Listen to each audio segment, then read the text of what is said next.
एक बहुत बड़ा सवाल है जो हर किसी के अंदर आता है, जो हर कोई जानना चाहता है। वो सवाल ये है, भगवान हमें दिखते क्यों नहीं, हमारे सामने क्यों नहीं आते, हम उन्हें देख क्यों नहीं सकते, भगवान कहाँ है, हमें दिखाओ। ये सवाल ज्यादातर नास्तिक करते हैं, पर नास्तिक आस्तिक से मतलब ही नहीं है। क्योंकि जब तुम भगवान की बात कर रहे हो तो आस्तिक नास्तिक ये सब बहुत छोटी चीजें रह जाती हैं। और मैं यहाँ पे भगवान को कह के सारे भगवानों को ले रहा हूँ, चाहे वो किसी भी रिलीजन के हों, मुस्लिम, क्रिश्चियन, हिंदू। क्योंकि तुमने तो पता नहीं कितने भगवान बना रखे हैं, तुमने तो पता नहीं धंधा कर रखा है, एक बिजनेस चल रहा है इस नाम पे। भगवान कोई इंसान है ही नहीं। भगवान मेरी आपकी तरह कोई इंसान, कोई शारीरिक रूप में है ही नहीं। भगवान इज नॉट अ ह्यूमन। भगवान एक लिविंग बीइंग नहीं है, जी नहीं रहा। भगवान कोई जीता जागता इंसान, कोई जानवर, कोई क्रिएचर नहीं है। भगवान क्या है? भगवान एक फीलिंग है। भगवान को हम ये नहीं कह सकते कि हमारे सामने आओ, क्योंकि हम किसी फीलिंग को ये नहीं कह सकते कि हमारे सामने आओ। जैसे कि तुमने कभी देखा है, सुना है कि तुम खुशी से कह रहे हो कि मेरे सामने आओ। खुशी तुम्हारे अंदर होती है, दुख भी तुम्हारे अंदर होता है। खुशी और दुख जैसे एक फीलिंग है, तुम्हें अनुभव होती है, अनुभव कर सकते हो तुम भगवान को। कोई दिखेगा नहीं तुम्हें वो। जैसे तुम खुशी को देख नहीं सकते, छू नहीं सकते, उससे बातचीत नहीं कर सकते, तुम उसको फील कर सकते हो। और जब उसे फील कर लो तो उसके कोई शब्द नहीं है कि मेरे को, मान लो तुम्हें किसी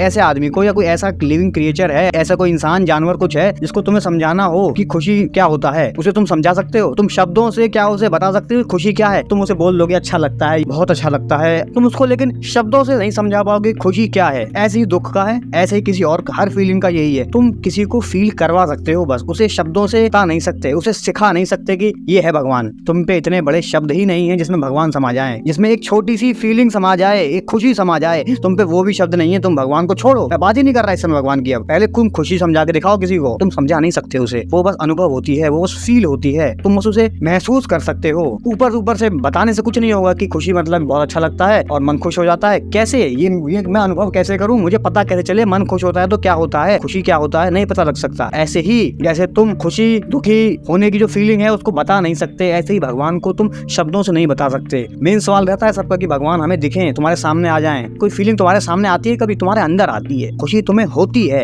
अनुभव कर सकते हो। और जब तुम्हें खुशी होती है तुम्हारा अनुभव अलग ही होता है। जब तुम दुखी होते हो, जैसे तुम एक नर्क में पड़े होते हो, ऐसी खुशी में तुम एक स्वर्ग में पड़े होते हो। ऐसे ही जब तुम्हें परमात्मा की फीलिंग होती है, भगवान की फीलिंग होती है, डिवाइन गॉड फीलिंग होती है, तुम इस खुशी से, दुखी से, रोने से, हंसने से, हर चीज से ऊपर उठ जाते हो। वो हर चीज से ऊपर है, वो फीलिंग जो हर चीज से ऊपर हो, जो हर चीज से प्योर हो, जो हर जिसमें एक रेत के कण जितना भी मिलावट ना हो, वो फीलिंग भगवान है। वो फीलिंग, वो अनुभव, समझ रहे हो? वो अनुभव है, वो कोई इंसान नहीं है। जैसे तुम किसी को बता नहीं सकते खुशी क्या है, वैसे तुम किसी को बता नहीं सकते कि भगवान क्या है। अनुभव करो, अनुभव होती हैं ये चीजें, ये शब्दों में नहीं आ सकती, आ ही नहीं सकती। तुमने कितनी भी किताबों में लिख दो, ग्रंथों में लिख दो कि भगवान क्या है, ये है, वो है, पता तभी चलेगा असली में जब फील होगा, जब महसूस होगा, जब खुद अनुभव करोगे। तो जो भगवान है वो पहली बात तो कोई व्यक्ति है ही नहीं कि तुम्हारा कहीं कोई बैठा है, हिसाब किताब कर रहा है और फिर तुम्हें सजा दे रहा है। ये सब बकवासबाजी है, इसमें मत पढ़ो, बिल्कुल मत पढ़ो। ये फंसाने के लिए तुम्हें व्यापार चल रहे हैं लोगों के इन चीजों से, बिल्कुल मत फंसना इन चीजों में। जो चीजें शब्दों से बताई ही नहीं जा सकती इसलिए उन्हें बताया ही नहीं जाता फिर, और इसीलिए ही नास्तिकता पैदा हो जाती है। तुम्हें शब्दों में तो, क्योंकि अगर तुम्हें कोई कन्विंस करना चाहे लॉजिकली तो कुछ नहीं हो पाएगा, कुछ भी नहीं हो सकता। लड़ते रहो, बहसबाजी करते रहो, जैसे आज भी करते हो। हजारों करोड़ों सालों से धर्म युद्ध करते आ रहे हो, करते रहो। धर्म के नाम पे युद्ध, धर्म युद्ध नहीं, धर्म के नाम पे युद्ध। युद्ध करने का मन है तो धर्म के आगे छेड़ दिया युद्ध, वो चीज करते रहो, कुछ नहीं होगा, हासिल कुछ नहीं करोगे। अगर तुम इस चीज को तर्क से समझने की कोशिश कर रहे हो, लॉजिक से समझने की कोशिश कर रहे हो, तो तुम भटकने का स्विच दबाए बैठे हो कि मुझे भटकना है। कोई तुम्हें बचाने वाला नहीं है अगर तुमने अपनी तर्क उठा रखा है इस चीज में। तो पहले बस इस बात को तुम समझ लो कि भगवान कोई इंसान है ही नहीं। भगवान is a feeling, God is a feeling, divine feeling, जिसको तुम फील कर सकते हो बस। और इसीलिए भगवान तुम्हारे सामने नहीं आ सकते, ना आएंगे, तुम्हारे अंदर जरूर आएंगे। इसलिए कहा जाता है कि भगवान तुम्हारे अंदर है, कि मैं भगवान हूँ, मैं ही ब्रह्म हूँ, अहम ब्रह्मास्मि। ये सब क्यों है? क्योंकि भगवान तुम्हारे अंदर है, खुशी तुम्हारे अंदर है ना। इसी समय मान लो तुम खुश नहीं हो, तुम दुखी हो, पर खुशी तुम्हारे अंदर है ना, तुम खुशी हो जाते हो ना। अभी तुम्हें कुछ चीज दी, तुम खुश हो गए। ऐसे ही वो अनुभव, वो फीलिंग तुम्हारे अंदर ही छुपी हुई है, बस वो जागृत नहीं है, बस वो चेतना में नहीं है। तो बस तुम होश में नहीं हो कि तुम्हारे अंदर वो है। इसलिए कहा जाता है कि भगवान तुम्हारे अंदर है, तुम ही भगवान हो।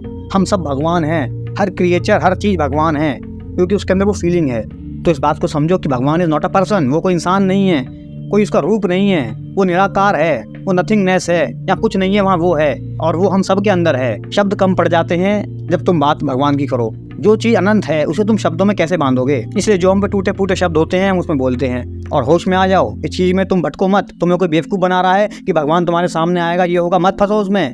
भगवान तुम्हारे भीतर बैठा है, मैंने बता दिया कैसे। जैसे रोना, हंसना, खुश होना, दुखी होना, ये सब तुम्हारे भीतर है, ऐसी भगवान भी तुम्हारे भीतर है। वो फीलिंग है, समझो इस बात को और होश में आओ।